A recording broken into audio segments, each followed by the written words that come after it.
Okay.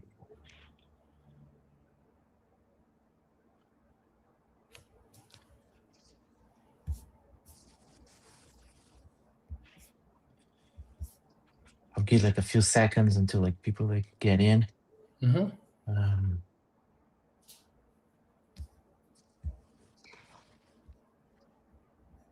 okay, sounds good.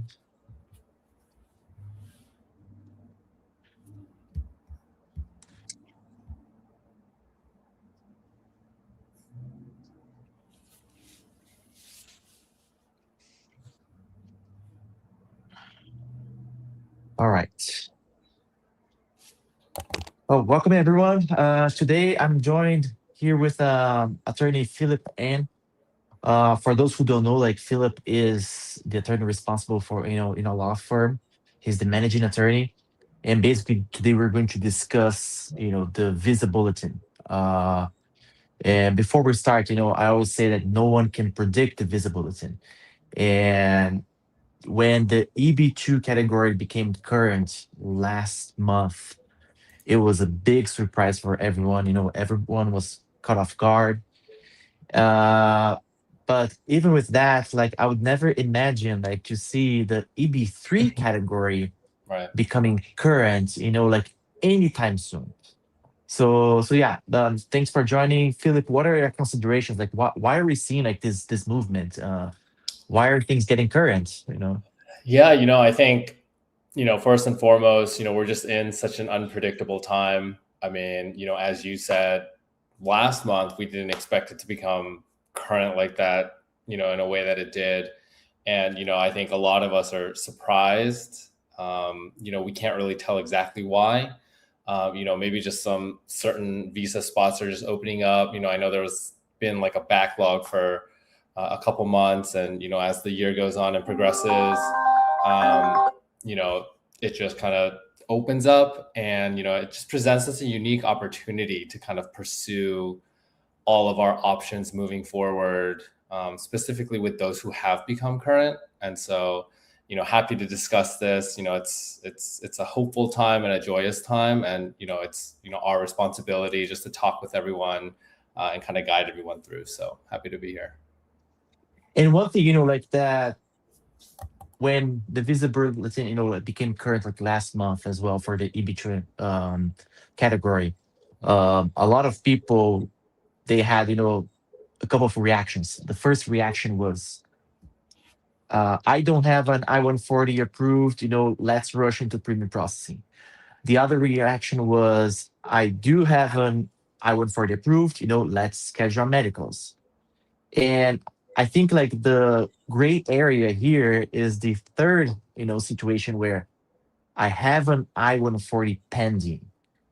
And this is my opportunity, that I've been waiting for years. And I want to like adjust my status, even though Right. my I-140, is pending. Like, what do you think about, that scenario specifically? So I think it presents again a unique opportunity. I think from my perspective, and we've discussed this at length too. When people come to us asking, about a pending status, I think one thing to do is risk management, because if you rush into adjusting your status without understanding your own situation first, it can present a lot of risks. Because even if you're pending, I-140, if that gets denied, then you just put in an application for an adjustment of status. You pretty much wasted your money by rushing into things a little too quickly. I think, again, taking a step back, understanding the present opportunity while assessing your situation, right? And I think, that's why we do what we do, because we want to help you get in that position to be able to assess your situation, help you not rush into anything. Because, even though this opportunity presents itself, you definitely want to take it and do it the right way, because the risk sometimes of rushing is just not worth all that money, all that time and effort, especially if you rush and then it ends up being denied, which then it discourages you even more. So that's kind of where we are. And like even if for people that they're not thinking about applying for the adjustment status right now, Mhm. but they are thinking about because it's current. Now they're thinking about upgrading to premium processing. Mhm. And what a lot of people, come and ask us is this going to is this going to trigger an RFE? Is this going to increase my my chances or my exposure, or is this going to increase my chance of denial? Like what do you think about this in this situation? So I think there's a lot of, I guess, different interpretations of what's kind of going on, right? We've heard people upgrading from regular processing to premium and getting that, RFE. I think, one thing to consider when you're actually thinking about upgrading to premium is, how much time you spent on your initial application.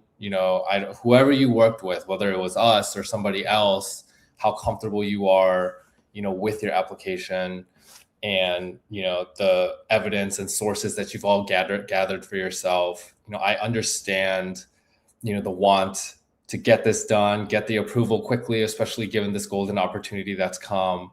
But again, just taking a step back and thinking about potential risks that come from rushing. If you rush and get denied, you may prolong the entire process altogether, right? So just again, take a step back, assess the situation. And, again, that's why we're here. That's why whoever you're working with, they're there.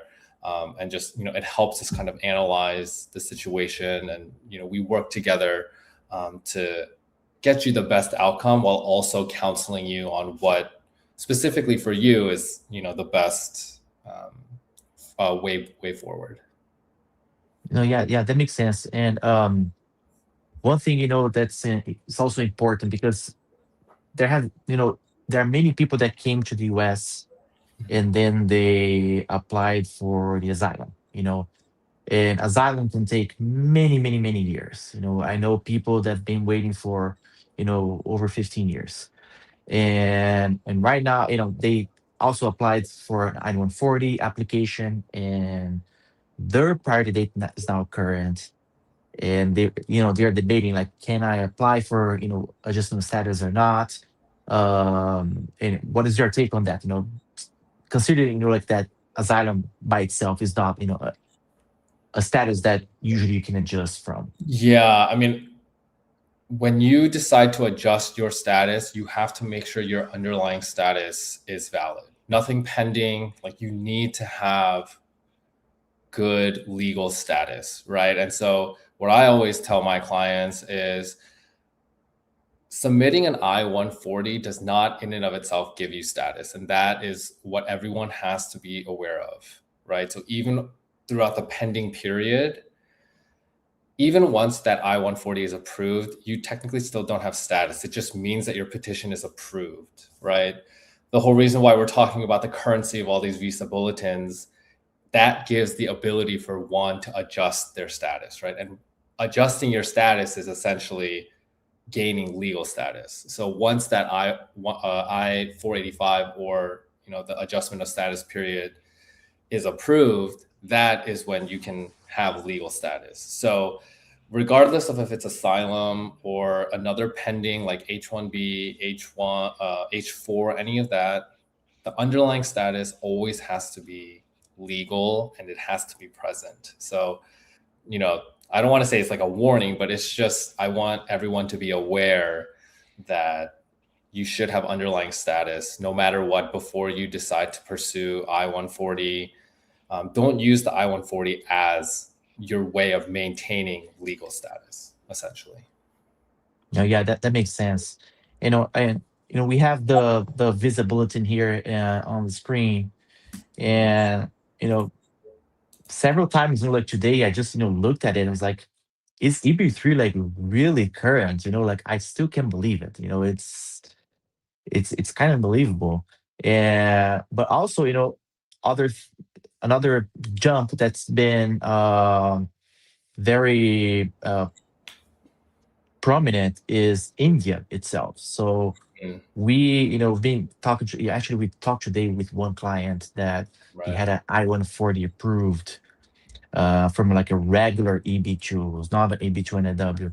He's from India. And if I'm not wrong, I think his priority date was something like February of 2014. Hmm.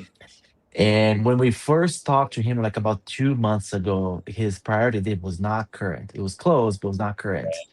And then with a big jump, last month and this coming month, his priority date became current, and basically told him, hey, you have a very valuable commodity, which people from India would pay probably like millions of dollars to have, to be in your place, which is having a priority date, current. Hmm. Um, and the other thing, I was also, wanted to discuss is now people that have an I-140 approved, they have to go through the adjustment status or even the consular process. And the first thing they do is schedule their medicals. And I really wanted to bring this up because recently we had some cases where some clients, they went to specific clinics, and there they found out that they had basically all their vaccines again, even though they already had like everything that was on the list, because it's been like over 10 years. That specific clinic required them to take all those shots again. They got really really sick. Spent a lot of money. So one thing that we've been like, recommending like going forward is call the clinic before, make sure like what are their requirements in terms of vaccination, because you definitely don't want to get there and find out like once you already paid the initial consultation with the doctor. And and this can be very costly when you're talking about a family of 4, 5, 6 people. Yeah. So yeah. I'm that's a very interesting point because I actually was, unaware of that. I was under the assumption that majority of, medical clinics had typical vaccines that, like nationwide are just necessary for everyone. And so I'm curious, if that's the situation, do you recommend just going onto the USCIS website and looking for a civil surgeon? Because I think on USCIS's website, they have like the list of the exact vaccines. They So do. yeah, Yeah, they so even do. before, you go and, whether you do it through USCIS or you go, do it through another clinic of your choice, definitely take the time to just look at what USCIS mandates or is Mm. required, especially for the I-693, I believe that's the medical form, because, that in and of itself can also educate you, one, on not having to take unnecessary vaccines, but also just making sure you're up to date on all the ones that are absolutely necessary for adjusting your status. Yeah. So what we've been recommending is just call the clinic before, like kind of shop around as well, Yeah, that too. and people are again they're in a rush to get this process, out of the door as soon as possible. But sometimes it's just take a few moments to like just call before, make sure, because at the end of the day, kind of I think the doctor also has some discretionary, of like what do you need or not. But yeah. And one of the questions here, like in our chat, is I was going to go that as well. There are a lot of people, that they have an I-140 approved with another petition, and now their new petition, either like their EB-3 petition or EB-2 petition, is current, and they're, especially people from India, they're thinking about using, their prior priority date, and transport that to their new petition.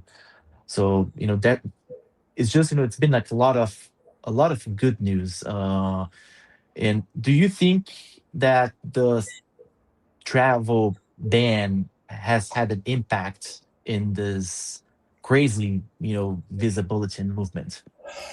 I think it definitely impacts people who do consular processing over those who are Mm, adjusting their status in the United States, there's definitely a difference. To the mhm, extent, I mean, there definitely is, I think because the travel ban is in place, people outside are less likely to apply for the certain category visa. So therefore more visas are just available, which is why we're kind of seeing a movement and, things becoming a little more current in terms of the dates. And so, there's definitely an impact. That's not to say that just because they're like, for example, if you are part of the impacted countries, like that shouldn't necessarily dissuade you from starting a petition or looking into assembling like your package or anything like that, because travel bans, hopefully they're lifted soon, and if you wait until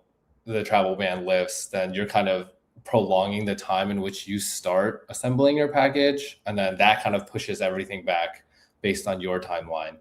And that impact can prolong how long it takes for you to submit your I-140 petition and then get it approved and then adjust your status. And so, um, that's kind of my take on it. Lucas, I don't know what your take is on that. yeah, I've seen like a lot of reports, from people that, from those countries, they are having an interview. The interviews are happening, but they are just being put on administrative processing until like further notice. So Mhm. we don't know like when this is going to happen, but when it does happen, that person is prepared. They already did the interview. They already did everything that they Right. could, and they're just waiting, until the administration decides to lift the ban. And Mhm. another thing that I was also wanted to discuss, because we're talking about both, adjustment status and consular process.